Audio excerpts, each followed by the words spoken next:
نحمد و نصلی علی رسول الکریم اعوذ باللہ من الشیطان الرجیم بسم اللہ الرحمن الرحیم جماعت چھٹی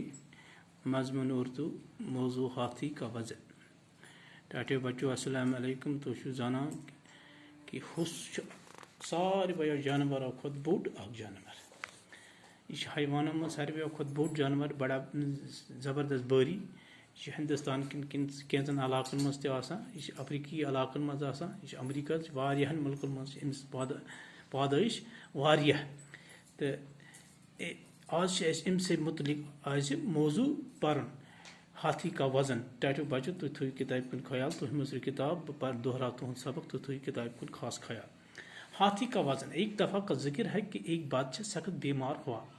یہاں تک کہ جینے کی آس باقی نہ رہی اس نے یہ منت مانی کہ اگر خدا نے اس سے صحت عطا فرمائی تو وہ اس کے نام پر ہاتھی کے وزن کے برابر روپیہ تول کر بھوکے ننگے فقیروں میں بانٹ دے گا خدا نے اس پر رحم فرمایا اور چند ہی دنوں میں اچھا ہو گیا لیکن اب وہ حیران تھا کہ ہاتھی کو کیوں کر تولے اس کا وزن معلوم کیے بغیر وہ منت پوری نہ کر سکتا تھا دربار میں بہت سے عقلمند لوگ موجود تھے انہوں نے بہت سوچا لیکن کوئی بات نہ بن پڑی اس لیے پورے ملک میں اشتہار دیا گیا کہ جو شخص ہاتھی کے برابر روپیہ تول کر دکھائے گا ہم اسے انعام سے مالا مال کر دیں گے انعام کے لالچ میں بہت سارے لوگوں نے اپنی عقل پر زور دیا ہزاروں جتن کیے مگر کوئی صورت نہ بن پڑی کچھ مہینے اسی طرح گزر گئی بادشاہ کو فکر ہوئی اور وہ اس سوچ میں پڑ گیا کہ زندگی کا بھروسہ نہیں منت کا عہد خدا سے کر چکا ہوں اس کو پورا کرنا اب مجھ پر فرض ہے ہاتھی کو تولنے کی تدبیر کسی کی سمجھ میں نہیں آتی اب کیا کیا جائے ایک دن وہ اسی ششپنج میں تھا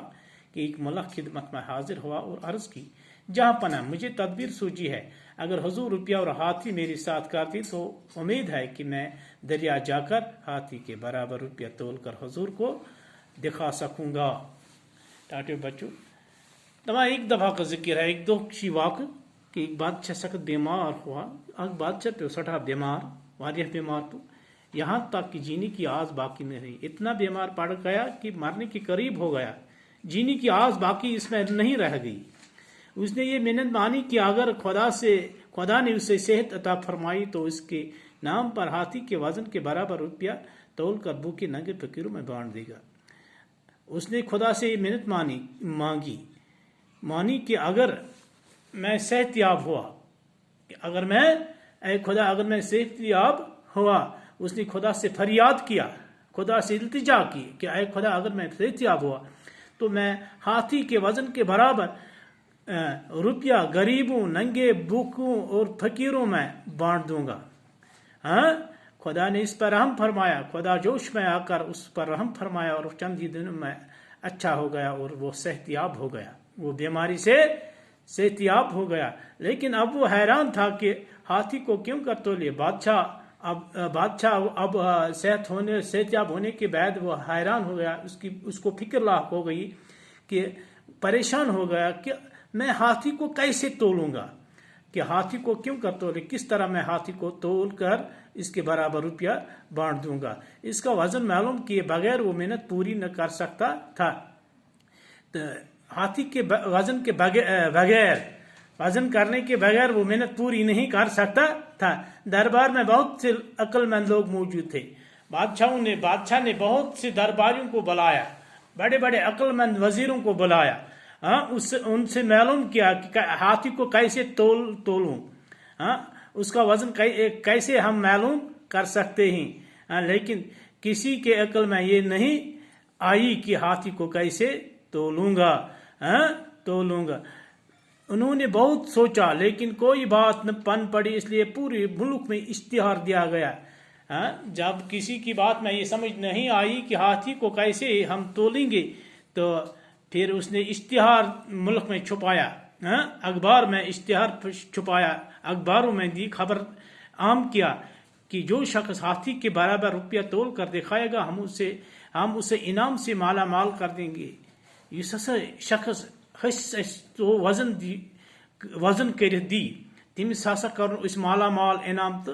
مالا مال انعام اکرام مالا مال کرن اس انعام ستن انعام کی لالچ میں بہت سارے لوگوں نے اپنی عقل پر زور دیا. جب لوگوں نے سنا کہ جو شخص ہاتھی کو وزن کر کے دکھائے گا اس کو بادشاہ انعام سے مالا مال کر دیں گے, بہت سے لوگوں نے اپنی عقل پر زور دیا, بہت سے لوگوں نے سوچنا شروع کیا, ہزاروں جتن کیے مگر کوئی صورت بن پڑی.